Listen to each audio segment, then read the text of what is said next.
Olá, começa o Vanguarda aqui pela TV Master ao vivo. Ela é professora e advogada de Direito Ambiental.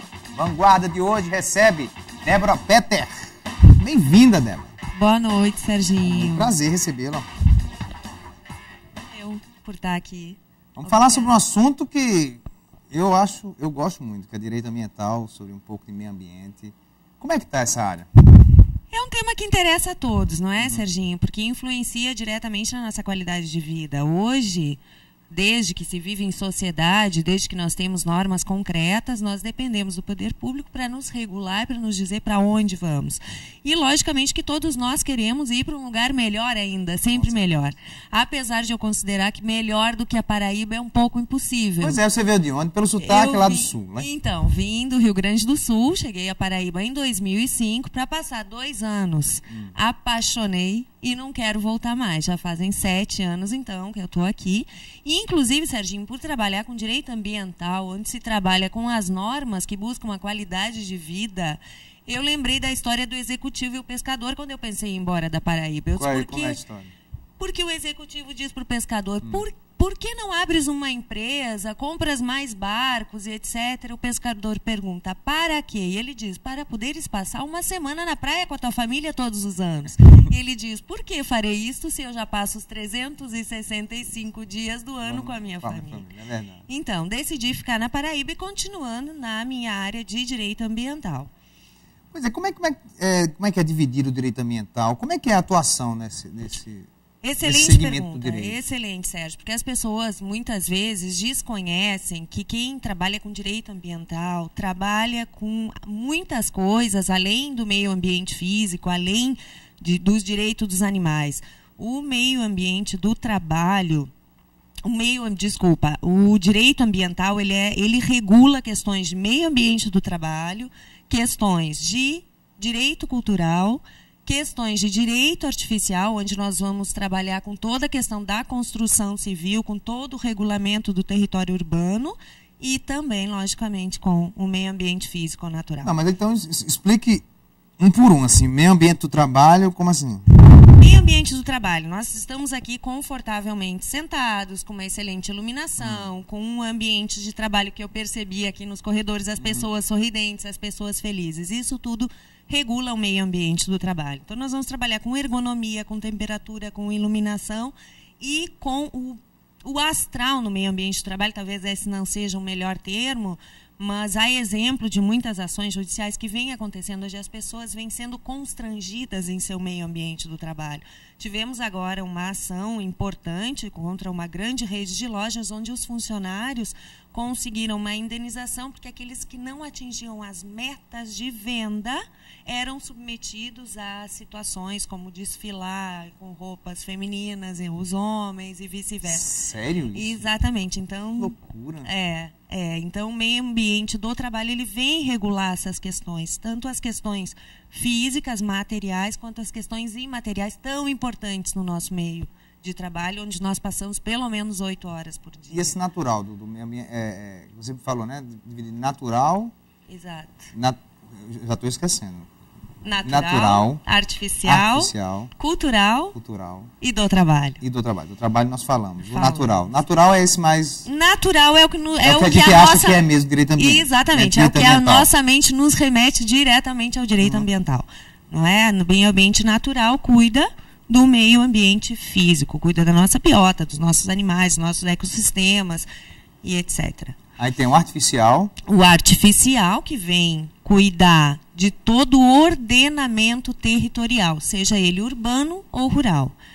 Para nós aqui, faz mais parte do meu dia a dia enquanto profissional, o meio ambiente urbano, que é aquele que regula as ações da construção civil, tanto da construção civil profissional quanto a individual. Sérgio, e quando construir a sua casa, vai precisar obedecer ao plano diretor de João Pessoa, o Estatuto da Cidade, que é uma lei federal, para não atingir os direitos dos seus vizinhos, a qualidade de vida dos seus vizinhos. Então, uma área bem importante do direito ambiental. Exatamente. E o cultural que você falou? cultural, ele também vai reunir os outros ambientes, mas principalmente ele vai trazer proteção àquilo que nos interessa enquanto identidade popular. Por exemplo, de meio ambiente cultural, ele vai cuidar dos tombamentos, prédios públicos ou privados, ou áreas verdes, ou áreas que necessitam de proteção, vai cuidar do inventário, que é onde nós vamos catalogar principalmente bens imóveis, aí exemplo aqui na Paraíba das obras de Clóvis Júnior.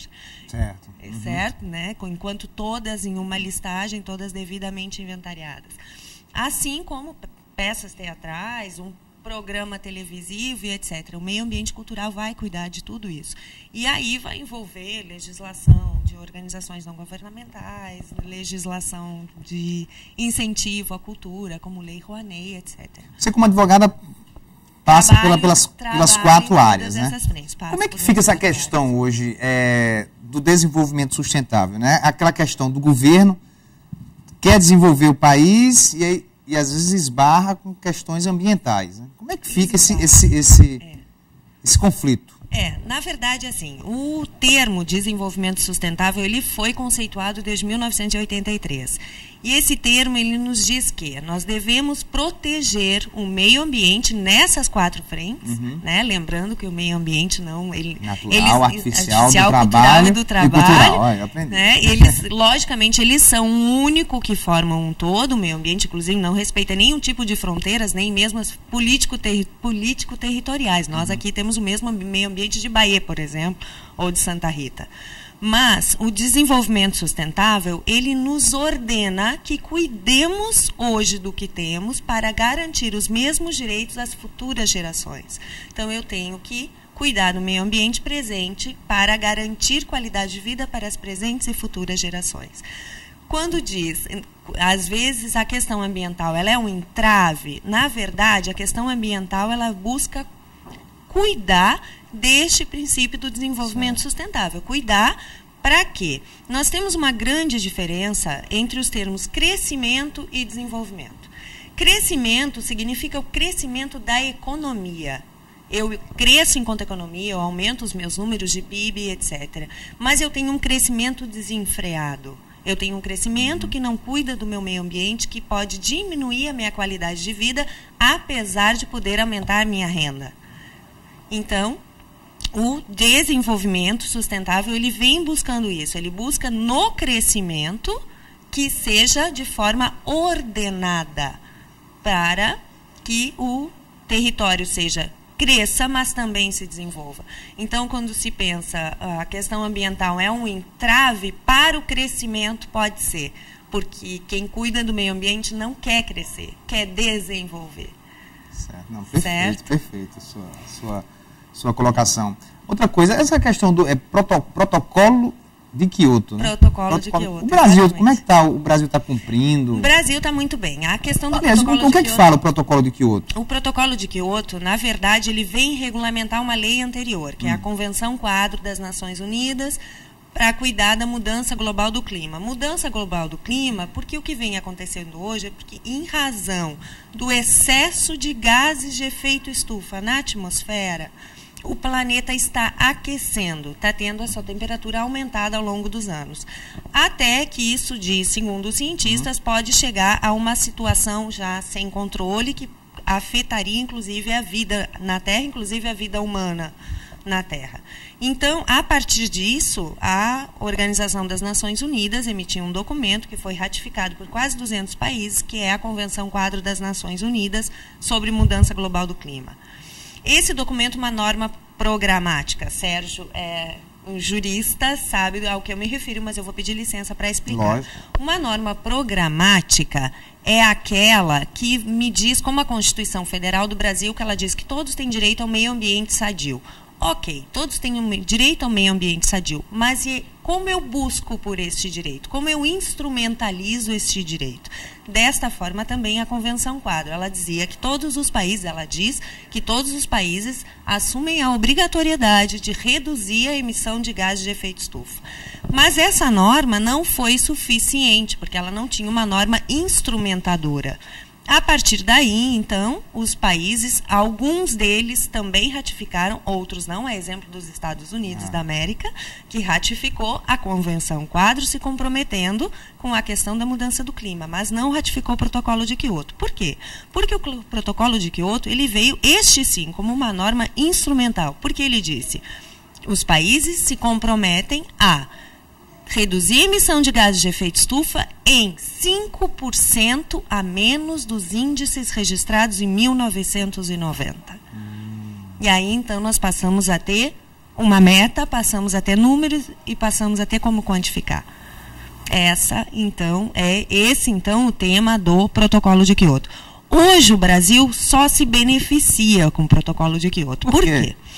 Porque, por uma questão histórica, o Brasil ainda é considerado um país em desenvolvimento, enquanto alguns países da Europa, América do Norte, são considerados países desenvolvidos.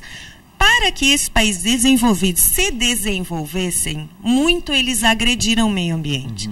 Então, historicamente, eles têm uma responsabilidade maior sobre a questão da mudança climática em comparação aos países em desenvolvimento. Como se beneficiaram com isso? Somente eles assumiram esta meta de 5% a menos dos índices registrados em 1990. Isto quer dizer que o país, como exemplo de país em desenvolvimento, ele não tem meta a cumprir. Fica bem mais fácil. Fica bem mais fácil. Ele se obriga com a questão da emissão dos gases de efeito estufa. Ele tem, inclusive, inventário de emissões, feito pelo governo federal. Mas, como ele se beneficia ainda mais? Porque existe um mercado global formado a partir dessa meta de 5% abaixo dos índices registrados em 1990. Esses países desenvolvidos que devem cumprir essa meta, eles estão, nós podemos compará-los a uma conta corrente bancária que está no vermelho. Porque eles assinaram o protocolo e nasceram no protocolo de Quioto devendo. Então, eles estão com a conta no vermelho. O Brasil, como país em desenvolvimento, ele está no 0 a 0. Ele não deve, porque ele não precisa alcançar a meta. Então, quando ele promove uma ação de redução de gás de efeito estufa, como ele não estava no vermelho, ele sai automaticamente do 0 para o crédito, para o azul. Esse crédito, ele comercializa com quem está no vermelho. É como se ele emprestasse dinheiro para um amigo que está com a conta no negativo. E cobra por isso.